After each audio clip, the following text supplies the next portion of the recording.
My mother had me when she was 16 years old, and I used to sleep on the floor, and I had 8 uncles in that same house, and they did everything under the sun, you know, going in and out of prison. And my mother, she worked at Wendy's, and she would get off work at Wendy's, and I would be about the last kid sitting in the park, and I would be waiting on my mother, because I didn't want to go home, because, you know, every other day or every other week, our front door would get kicked in because my uncles, they sold drugs. So every opportunity I got in solitude to cultivate a vision for my life, I took advantage of it. And one night, my mother came into the park, and I walked off the field, and I said, "Can you please introduce me to my father?"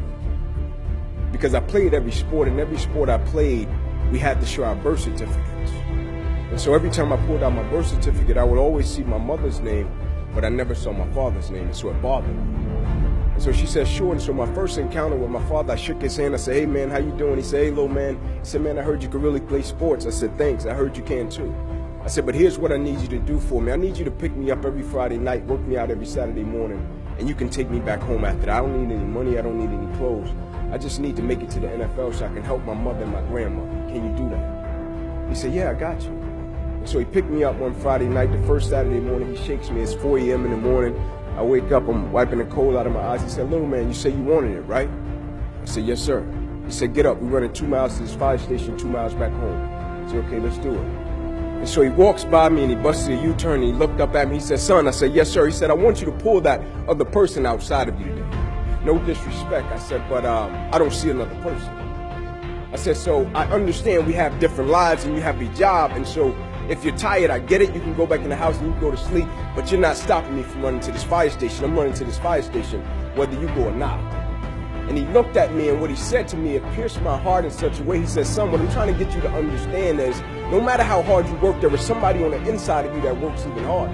He said, "No matter how dedicated you are, there is somebody on the inside of you that's more dedicated. No matter how committed you are, there is somebody on the inside of you that's more committed. And you don't even know what commitment is yet. You think commitment is just saying, 'Yes, I'll do it.' But what commitment is staying true to what you said you were going to do long after the mood that you have set it in has left. Meaning on the days when you don't feel like doing what you said you would do, you get up and you do it anyway. That's what builds character."